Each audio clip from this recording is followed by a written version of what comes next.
I mean, I think this is probably one of the hottest tickets in women's sports. We've played 3-on-3, but nothing like this with the top players in the world. We're offering you equity in the league. We're offering you the highest average salary in women's sports, which we're super excited about. You get to stay at home in the States. It's a short amount of time. We have the best trainers here. We have the best equipment, the best staff, like everything to prepare you to become a better player, which you have to do anyway in the off season, but you get to do it in a game set format going against the best players in the world. There's always going to be something happening and fast-paced games. The first few practices have definitely been a learning experience because you take like 5 steps and you're at the other 3-point line. For those that are watching on TNT, our goal is to be the best. This is just the beginning. I'm Breanna Stewart. And I'm Napheesa Collier, and this is Boardroom's Cover Story.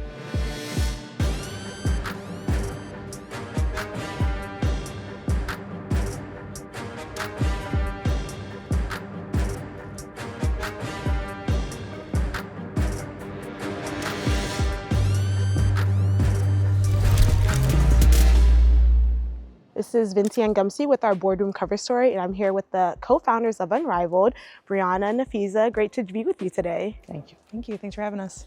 Walk us through the process of how it went from the inception of Unrivaled up until today.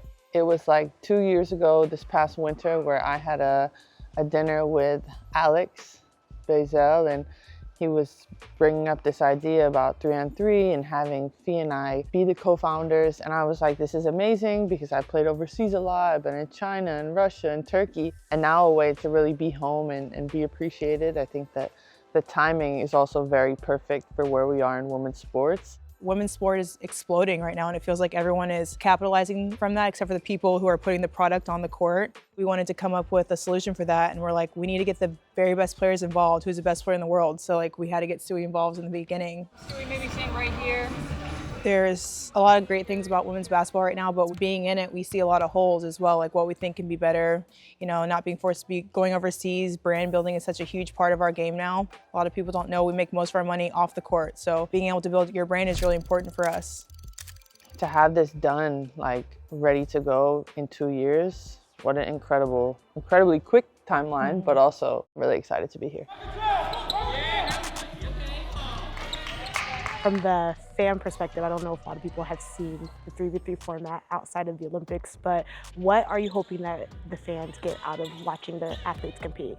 Fast-paced games. You know, there's always going to be something happening, and whether you're watching on TNT or you're watching it later on social media, like you're going to get quick clips, quick highlights of what's happening. And you know, it's also new for us because we've played 3-on-3, we've played pickup 3-on-3, but nothing like this with the top players in the world. And the first few practices have definitely been a little bit of a learning experience.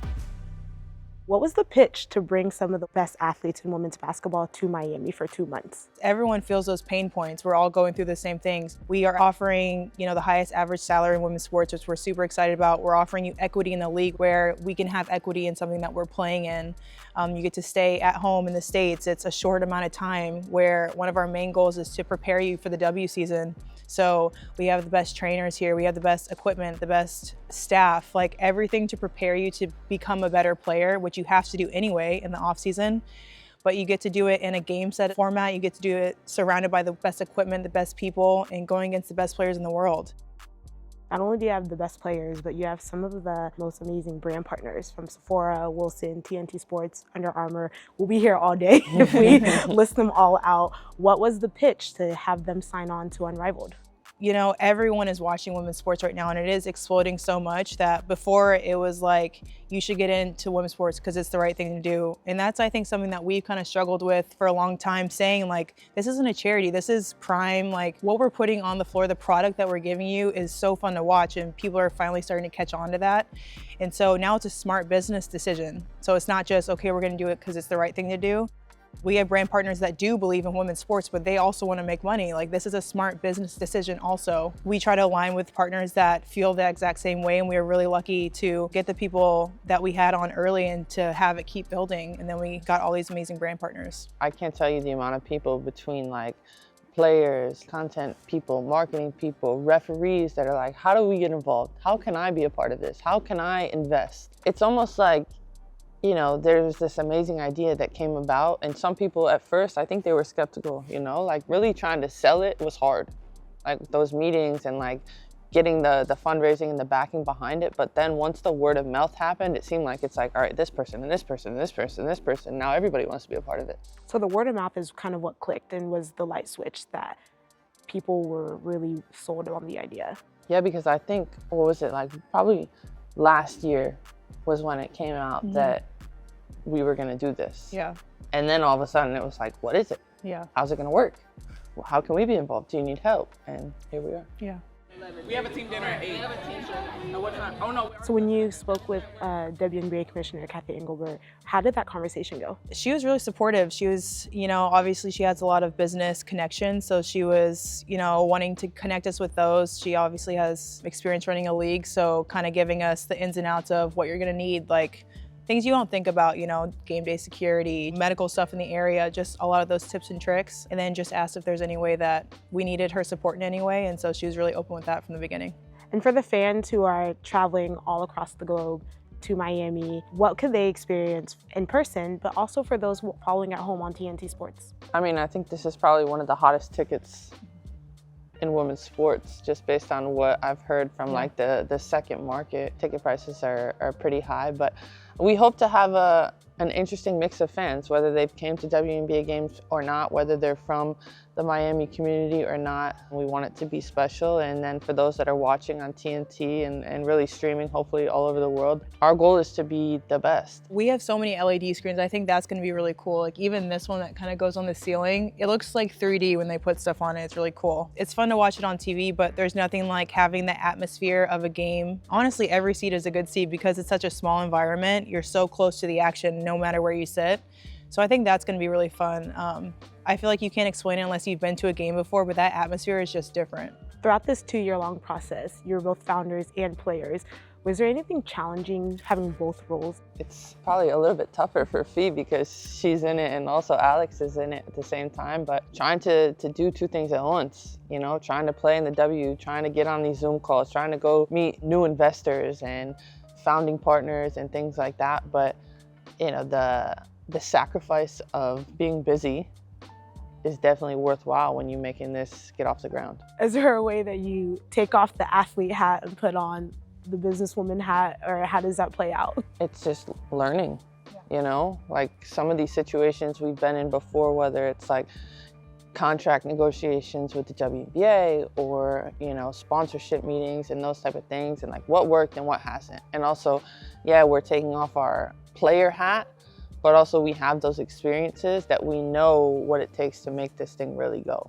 For a lot of the calls that we were on, it's bringing in what the players want, why would a player do this, like our personal experiences. And so I think you get to wear both hats doing that. Like you get to pull on the things, like we said, we started this because we see what works and what doesn't. And so we have to bring that knowledge into Unrivaled to make sure that we're fixing all of those things and making it the best experience possible. Rolls on 3, 1, 2, 3. Roll!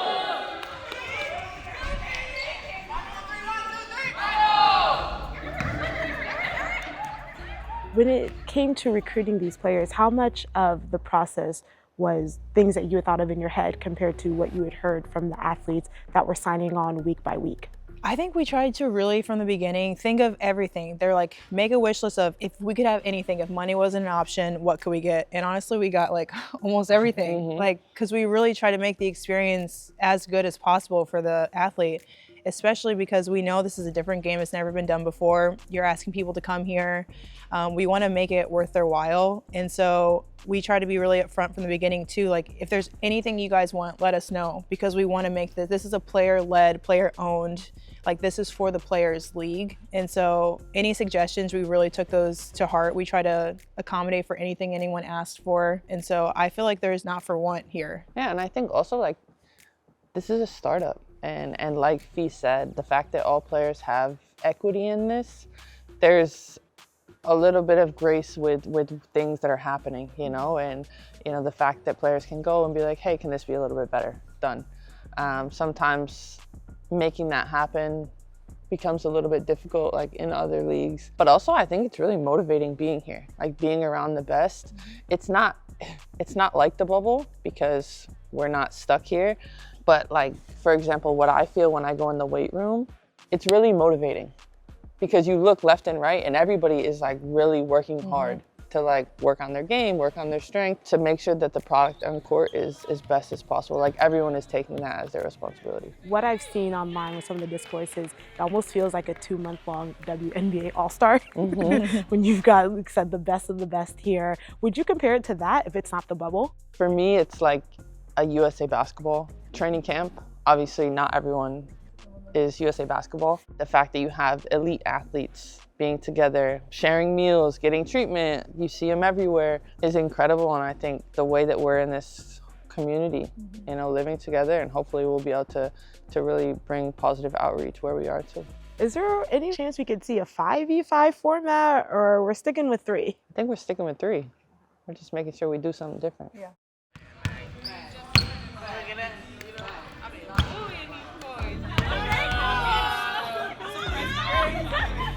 At the end of the day, it is a competition. And as we all experienced last year watching you both compete against each other in a 5-game series in the finals, did you ever feel like how contentious that was could play a role in the process of Unrivaled?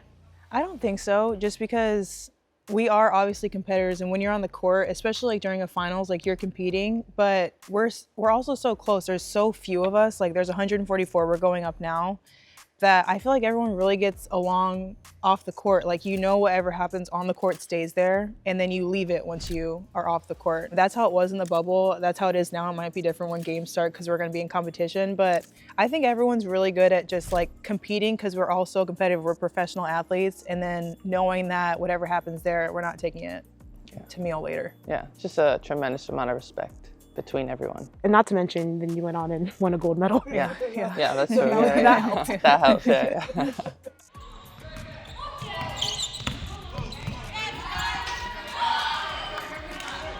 And I think outside looking in, I mean, so many athletes and figureheads have signed on as investors. How does that feel to just have the endorsement of those individuals as well? It's inspiring, incredible. Coco, golf, just another big name getting behind us. I hope that opening weekend is going to be incredible. I know that there's going to be a lot of people here, a lot of investors, because they helped us get this going too. Without them, we wouldn't be here. Are there any surprises planned for opening weekend? And it wouldn't be a surprise if we told you. You know what? That's true.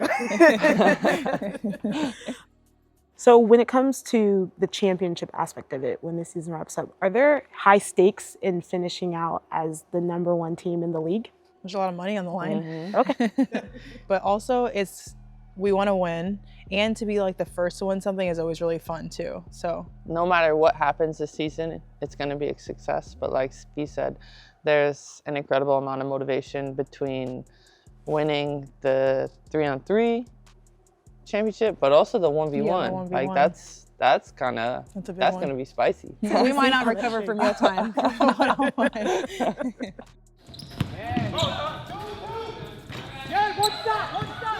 Candace Parker, Taylor Rooks, having the support of those big analysts, how does that play into what Unrivaled looks like?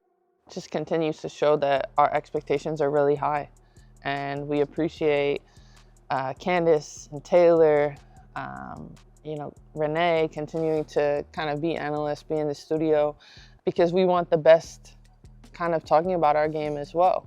Now that we have all of these amazing partners and people really getting behind women's sports, like I said, the moment that we're in is so special.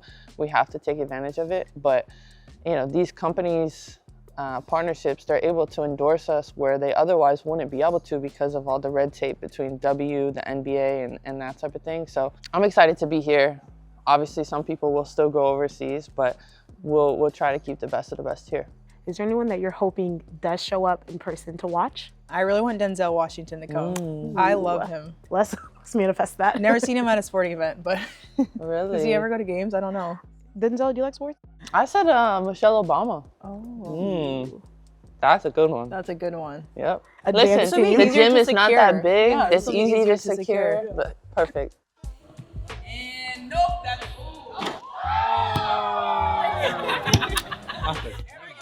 Into the future, even a year from now or 5 years from now, what would you classify as success? Are there any metrics that you have determined Unrivaled to be? We have a lot of big plans. I'm not sure even how much I'm allowed to say because I always get in trouble, but like expansion, we're looking at that, like moving to cities and, you know, more teams, more people. And so I think that would be a success. You know, everyone has equity in this league, so making that as valuable as possible and making sure that they're getting return on their investments there. Making sure that this league is long lasting, you know. Hopefully there's gonna be no players that have to go overseas when they come out of college.